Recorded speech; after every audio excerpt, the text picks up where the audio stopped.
comme je le dis toujours à tout le monde, je suis très chanceux. Moi, je dis tout que je suis chanceux depuis ma naissance, en fait. Oui, Beaucoup de choses arrivent, on va dire, c'est vrai que c'est de la grâce, mais j'aime bien dire la chance.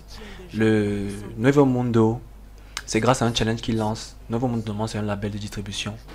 Mais ils ouvrent un studio et ils lancent un challenge. oui, Alors, je participe au challenge et le gagnant, normalement, doit avoir enregistrement d'un single, la production et la distribution. oui. C'est comme ça que, au bout de quelques semaines, je sors gagnant du challenge et je me retrouve en studio Ouais. en train d'enregistrer Nibo La que vous chanson. avez tous écouté en fait. Oui. Et en fait, c'est tout simplement magique. Et ça s'est fait comme ça tout le temps jusqu'à présent, c'est toujours comme ça. Oui. Il y a toujours. En écoutant la musique, on sent l'émotion, l'amour que tu mets à l'intérieur. Qu'est-ce qui t'a inspiré pour que tu écrives ce texte-là? Parce que ça parle vraiment d'amour. Il faut rappeler que Nibo veut dire amour en ta langue maternelle, Paternel, oui. paternelle. Hmm. Waouh. Oui, c'était quoi? C'est quoi l'histoire cachée derrière l'écriture de ce texte-là? Bon, il n'y a pas vraiment d'histoire cachée. Comme la chanson, le titre de la chanson le dit, c'est l'amour. Oui. J'ai voulu parler de l'amour parce que je me dis que c'est un sentiment que tous les humains partagent en fait. Tout le monde a au moins s'aimer une fois ou bien se sentir aimé d'une certaine Oui. manière. Et c'est vrai qu'on l'entend presque partout. Et on parle toujours de l'amour d'un homme à une femme, l'amour, les relations amoureuses, Oui. romantisme et tout. Mais je me dis que on peut élargir le sujet en fait. C'est vrai que Nibo, particulièrement, il parle de l'amour D'amour. d'un homme avec une femme, mais si c'est quand on essaie d'aller plus loin, tu peux chanter Nibo à ton enfant, tu peux chanter Nibo à ton père, tu peux À chanter ton Nibo. frère. En fait, c'est cette personne-là pour qui tu ressens vraiment cet amour pur-là. En gros, c'est comme ça que m'est venu le truc et j'ai décidé d'écrire une chanson dessus et la produire. Et voilà le résultat. Très intéressant. César, tu commences la musique en 2019 auprès d'un groupe gospel, c'est exact, n'est-ce pas? Exact. Je vais te demander comment est-ce que tu fais pour quitter du style gospel à celui-ci?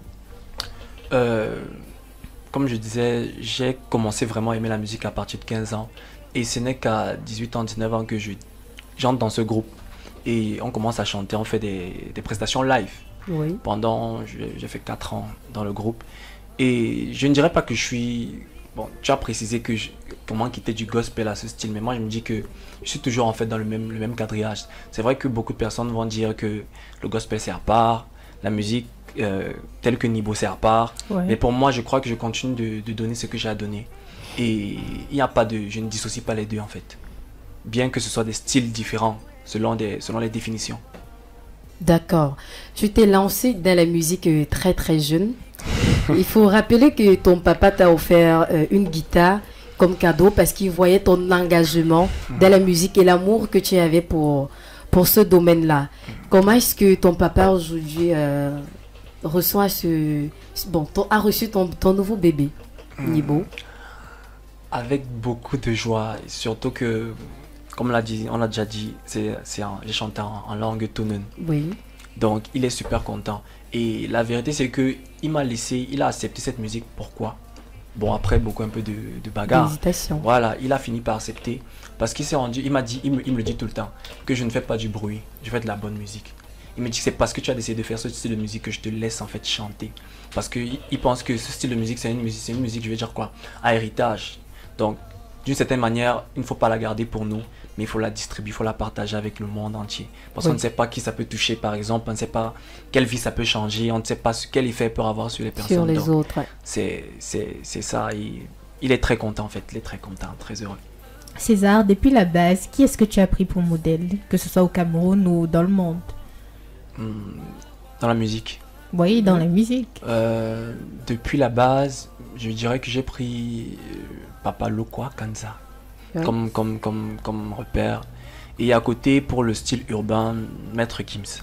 Donc, ce sont ces deux-là qui sont à la tête, que je vais dire quoi, j'idéalise vraiment. Oui. Je vais pas dire peut-être sur leur vie, mais sur tous les plans artistiques en tout cas. Parce que je ressens beaucoup de sincérité, beaucoup de professionnalisme, beaucoup en fait. Pour moi, ils sont le top du top de ce que j'aimerais en fait atteindre. D'accord. On parle de musique. Il y a également ce côté dessin que tu as. Comment est-ce que tu parviens à gérer la musique et le dessin? À quoi est-ce que tu accordes plus de temps? Normalement, c'est la musique, je vais dire ça. Le dessin comme la musique, ce sont des talents Oui. que Dieu m'a donné. Donc, bien que je n'accorde pas beaucoup de temps au dessin, mais chaque fois que je prends, j'ai le crayon, je peux dessiner. Oui. Ça fait un truc quand même, ça me montre en fait que c'est toujours là. Donc, je vais pas dire que je travaille acharnément comme en musique, mais la vérité c'est que les résultats sont toujours quand même assez super. Oui, ceci veut dire que tu te sens plus à l'aise lorsque tu chantes que lorsque tu fais le dessin. Oui. Est-ce que tu ne penses pas que le dessin également pourra te hisser au sommet, tout comme la musique? Si, c'est de l'art en fait, c'est toujours de l'art. En fait, je suis un passionné d'art. Comme je suis quitté de la danse, passant par le dessin pour arriver à la musique. Donc pour moi, tout ça c'est relié, tout ça c'est la même chose. Donc, Oui. c'est pas que j'abandonne un au détriment de l'autre, mais je me dis que je ne laisse personne derrière. C'est toujours en moi, je peux dessiner, il faut dessiner, je vais dessiner, s'il faut chanter, je vais chanter. Mais comme tout le monde le sait, on ressent quelque chose. C'est vrai que moi je donne plus en fait, je me dis que je donne plus en chantant, que par rapport au dessin. Oui, parce qu'en fait, nombreux ne te connaissent pas sous la casquette de dessinateur. Exactement. Oui. C'est plus la chanteur. Oui, le chanteur. Ce gars qui fait de nombreuses prestations sur des scènes, surtout à l'IFC. Oui. Dis, comment ça se passe avec ton travail au quotidien? Bon, ma vie est, je voulais dire banale, mais je vais dire que c'est normal comme pour tout le monde en fait. Comme on a souvent tendance à le dire, lorsque tu fais quelque chose que tu aimes, tu ne sens pas le travail. Tu te lèves le matin, sans t'en rendre compte, tu as déjà chanté 2 chansons, et peut-être 6 heures. Donc en même temps, il y a des gens à côté de toi qui vont te dire tout le temps, gars, tu fatigues et tout, mais la vérité c'est que tu travailles sans même le faire parce que tu aimes ça. Oui. Comme ça, sur un coup, tu peux être dans le taxi, tu sors du taxi, tu es en train d'écrire déjà une chanson. Tu peux, en fait, c'est spontané. C'est spontané, c'est la vie, c'est comme ça. C'est comme je respire en fait. Ok, actuellement, en dehors de la musique et du dessin, est-ce qu'il y a quelque chose, d'autres activités qui t'occupent au quotidien? Oui, je suis étudiant en travaux publics en architecture. Dans quel institut? Travaux publics. L'école des travaux publics. Ah, d'accord. Alors, quels sont tes projets à venir? Est-ce que tu as peut-être un EP en cours, un album en cours ou bien un spectacle en vue? Bon, pour introduire la réponse, déjà, tout récemment, j'ai été lauréat au concours du Goethe Découverte, voilà, dans la catégorie voix. Et comme prix, ils m'offrent un EP. Un EP? Voilà, et un spectacle dans leurs locaux, pas loin de là, voilà. Donc, pour répondre à la question, il y a un EP qui arrive exactement, il y aura 4 titres. Et actuellement, nous sommes en studio pour les enregistrer. Et vous pourrez les écouter très bientôt. En même temps, on prépare aussi le spectacle. Donc à Urban Tube, on aura l'exclusivité. Il n'y a pas de souci. Écoutez Urban Tube. Écoutez Urban Tube. Écoutez la différence.